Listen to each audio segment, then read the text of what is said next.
بسم اللہ الرحمن الرحیم۔ حضرت محمد مصطفیٰ صلی اللہ علیہ وسلم قصہ ہفتہ سن 3 ہجری جنگ احد۔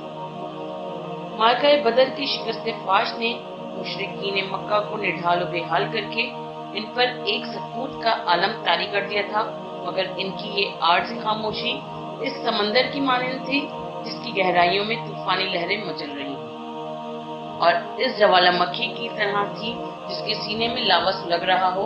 ان کے دلوں میں غم و غصہ اور انتقام کے شعلے بھڑک رہے تھے۔ چنانچہ اس خیال کے تحت کہ کہیں جذبہ انتقام سد نہ پڑ جائے، ابو سفیان نے مقتولین کے ورثہ پر رونے کی پابندی عائد کر دی تھی۔ طبری کا بیان ہے کہ ایک شخص جس سے 3 بیٹے بدر میں مارے گئے لوگوں کی نظروں سے چھپ کر مدینے سے باہر رویا کرتا تھا، اور عورتیں بھی عرب کے دستور کے مطابق اپنے ورثہ پر اس وقت تک نہیں روتی تھی جب تک ان کا بدلہ نہ چکا لیا جائے۔ تاریخ سے پتہ چلتا ہے کہ شکست کی ندامت، جانی و مالی نقصانات کے احساس، ضبط گریہ کی گھٹن اور جذبہ انتقام کی شدت نے ان مشرکین کو ایک فیصلہ کن جنگ کے لیے پھر ابھارا، اور وہ تیاریوں میں مصروف ہو گئے، اور اکرمہ بن ابو جہل، صفوان بن امیہ، عبداللہ بن رابعہ اور دوسرے سرکردہ لوگوں نے گزشتہ سال کی تجارت کا مشترکہ منافع جو 50,000 مثقال سونا اور 1,000 اونٹوں کی صورت میں تھا جنگی مصارف کے لیے مخصوص کر دیا، تاکہ مالی اعتبار سے مضبوط ہو کر مسلمانوں سے جنگیں لڑی جا سکیں۔ لہذا قریش مخارج جنگ کی طرف سے مطمئن ہو گئے تھے، مگر انہیں جنگجو افراد کی کمی کا احساس تھا۔ اس کا تدارک انہوں نے یوں کیا کہ چند آتش بیاں شاعروں اور خطیبوں کو اپنا نمائندہ بنا کر مختلف قبائل کی طرف بھیج دیا کہ وہ لوگ مسلمانوں کے خلاف لوگوں کی جذبات کو ابھار کر انہیں قریش کے تعاون پر آمادہ کریں۔ چنانچہ ایک شاعر ابو عزا عمرو بن عبداللہ تہامہ میں آیا اور اہل تہامہ اور بنی کنانہ کو اپنے کلام سے متاثر کر کے قریش کا ہمنوا بنا لیا، اور ان کے 700 آدمی قریش کے لشکر میں شامل ہو گئے، اور اسی طرح بڑھتے بڑھتے لشکر کی تعداد 3,000 تک پہنچ گئی۔ ابو سفیان کی زوجہ ہند، جس کا باپ عتبہ، بھائی ولید اور چچا شیبہ بدر میں مارے گئے تھے، اس نے بھی سلگتی ہوئی چنگاری کو بھڑکتا ہوا شعلہ بنانے میں کوئی کسر اٹھا نہ رکھی، اور 14 عورتوں کی سرکردہ بن کر فوج میں شامل ہو گئی۔ ان عورتوں میں خالد بن ولید کی بہن فاطمہ، عمرو بن عاص کی بیوی ریتا، اکرمہ بن ابو جہل کی زوجہ ام حکیم بنت حارث، طلحہ بن عثمان کی بیوی سلاغہ بنت سعد، حارث بن ابو سفیان کی بیوی رملہ بن طارق اور صفوان بن امیہ کی بیوی برہ بنت مسعود بھی شریک تھی۔ ان عورتوں کے شامل ہونے کا مقصد یہ تھا کہ وہ میدان کارزار میں جنگ آزماؤں کے جذبات کو بھڑکائیں اور پسپائی کی صورت میں انہیں غیرت دلا کر میدان میں واپس لائیں۔ ابو سفیان کی قیادت میں جب یہ لشکر مکے سے روانہ ہوا تو عباس بن عبد المطلب نے بنی غفار کے ایک شخص کے ذریعے حضرت کو پیغام بھیجا کہ قریش کا لشکر مدینے پر حملہ آور ہونے کے لیے مکے سے نکل چکا ہے، آپ اس یلغار کو روکنے کا بندوبست کر لیں، ایسا نہ ہو کہ وہ اچانک حملہ کر دیں۔ اس پر وقت اطلاع کے ملتے ہی حضرت صلی اللہ علیہ وسلم نے 2 آدمیوں کو مدینے کے باہر بھیجا کہ وہ دیکھیں بھالیں کہ یہ خبر کہاں تک درست ہے۔ انہوں نے پلٹ کے بتایا کہ عباس کی بھیجی ہوئی اطلاع صحیح ہے، اور قریش کا لشکر مار دھاڑ کرتا ہوا اطراف مدینہ میں پہنچ چکا ہے اور کسی وقت بھی حملہ آور ہو سکتا ہے۔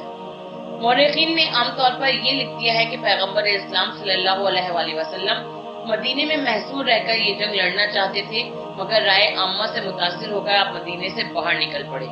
مگر یہ تسلیم کر لیا جائے کہ یہی رائے تھی تو اس پر عمل درآمد کرنے میں کیا قباحت تھی، جبکہ تاریخ یہ بتاتی ہے کہ جو لوگ باہر نکلنے پر اصرار کر رہے تھے انہی لوگوں نے پیغمبر کو ہتھیاروں سے آراستہ ہو کر باہر نکلتے دیکھا تو کہنے لگے، یا رسول اللہ، اگر آپ مدینے میں رہ کر دشمنوں کا مقابلہ کرنا چاہتے ہیں تو ہمیں اس سے انکار نہیں ہے۔